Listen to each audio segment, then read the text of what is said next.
halal investing has a hidden problem. Every Sharia-compliant ETF is overloaded in tech, exposing you to wild volatility and zero diversification. That's why halal investors like us need safer investments more than the average investor. I'm revealing 3 safer options available on Trading 212 that you can include in your portfolio, and a warning of why a higher return doesn't always mean more money in your pocket. In my last video on Islamic finance, I walked you through some halal ETF index funds worth considering, but here's the catch.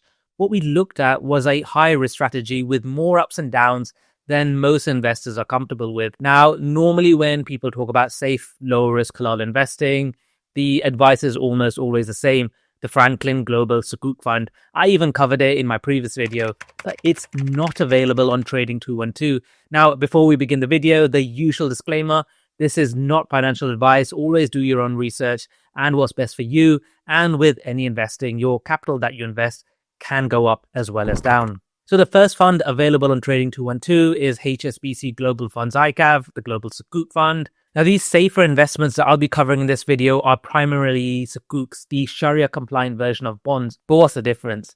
Bonds, they're debt-based. You lend money and you get interest in return. Sukuks, they're asset-based. You're actually owning a slice of something real and earn a share of the profit it generates. So instead of interest, you're earning income from real assets. So let's go back to that first fund, what it's made up of, and what are the returns. Well, it's made up primarily of sukuk certificates from sovereigns and agencies, with over 75% coming from these two sectors, with over half in Saudi and the next largest allocation being the UAE. Now, you might be thinking this fund has the word global in it, so it must be diversified. Remember, we're trying to mitigate risk here, and that's what diversification gives. But you can see it's not very diversified, and that's a fair point. So why so concentrated? Well, unlike stocks, not every country or company issues sukuks. The market versus equities is smaller and less liquid, so you'll usually only find the big exposures in the Gulf and parts of Southeast Asia. So let's jump one stage deeper now and see what exactly is the sukuk investing in, because like we understood earlier, it's not going to be debt. Within the fund, there's around 130 different sukuks, each making up around 2 to 3%. And let's take this one example here, the Saudi Electricity Sukuk Program. About 1.8% of the fund. It's issued by the Saudi Electric Company, and the sukuk's aim is to raise long-term Sharia-compliant financing for SEC's infrastructure products, such as power generation plants and electricity distribution infrastructure.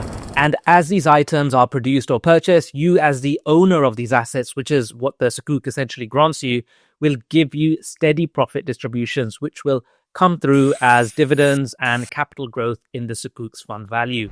So what are the returns with this fund? Well, if you know about sectors, you know that utility companies aren't exactly known for high growth. And since this fund only launched in 2023, there's limited data here, but in 2024, it delivered around 2.5% return. Not huge, but that's not the point here. The point is stability, a low-risk Sharia-compliant income stream for your portfolio. And if you want to know more about growing a diversified investment portfolio as a halal investor, then make sure you subscribe so you don't miss out on where the best investment opportunities are for Muslims. All right, so this next fund has a similar goal: steady, reliable income with low risk. It was launched in 2024. Again, there's not going to be much history yet, but let's break down what it's made up of and why it's so interesting. So this also gives you reliable, steady income, just like the previous one, but around 36% of this fund comes from sovereign sukuks and another 21% from financial institutions. And just like before, most of these sukuks will be based around Saudi Arabia and the UAE. Now, here's where the fund stands out. It's not evenly spread like the previous one. It's heavily weighted in 2 major issuers: ISDB Trust Services, about 8%, and Perhusan Sukuk, which is another 8%. So together, they make up nearly 20% of the fund's income. So who are they? The Islamic Development Bank is kind of like the World Bank, but for the Muslim world, financing hospitals, schools, infrastructure projects, but using only Sharia-compliant methods. And that's why it's issuing sukuks, to raise money for these real productive assets out there. Then we've got the Perhusan Fund, which represents the government of Indonesia. So when you invest here, your returns are linked to the assets owned by the Indonesian government. Think land and airports. And when it comes to the fund, this one pays out dividends every 6 months, whereas the last one paid them out quarterly. And so far, it's been doing really well, about 5% returns in its first year, which is strong. In fact, it's very, very strong for a low risk fund. And that's actually one of the reasons why it's one of my favorite sukuks right now in my portfolio. But here's something to be careful about. This fund is issued in US dollars, which will be a problem if you're going to be based outside the US, like myself. I'm based in the UK, so my real returns will depend not only on how good the fund performs, but also on the USD to GBP exchange rate. If the dollar strengthens against the Great British Pound, then my returns could actually go down even if the fund performs well. So always check what currency your fund is issued in before you invest in them. So those are two solid sukuk funds, both low risk, low volatility, and great for steady income. But there's one more Sharia-compliant asset that almost everyone sees as a safe store of wealth, and that's gold. So let's talk about why gold still holds that safe haven status and how you can invest in it the right way by using Trading 212. So I'm going to call this fund the Royal Mint, but this is the full name and what you'll find it under in the Trading 212 app. So what's special about this one and why am I including it as a Sharia-compliant investment? Well, one of the key principles in Islamic finance is simple. You can't sell what you don't own, and that comes straight from several hadiths about fair trade. Here's a problem.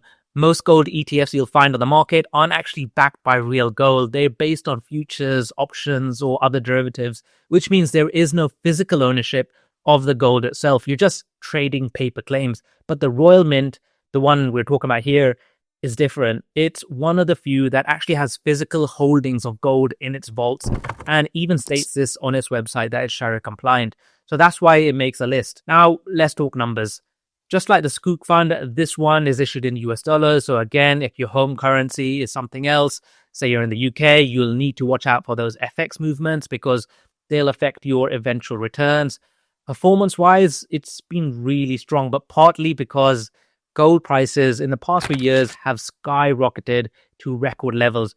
But even when it's not breaking records, gold has always been seen as a safe place to park your cash and protect it from inflation since it's a deflationary asset, meaning unlike cash, which loses its value over the time, since you can just keep printing more and more, gold increases value over time since there's a finite amount of it. So having gold as part of your portfolio isn't necessarily about multiplying your wealth, but rather a place to protect your wealth's value. Now, speaking of deflationary assets, another one that gets a lot of attention is Bitcoin. But is Bitcoin actually halal to invest in? Well, I break down what Islamic scholars have said about that. I'm going to put that video next to me, so go check that out, and I'll see you all in the next video.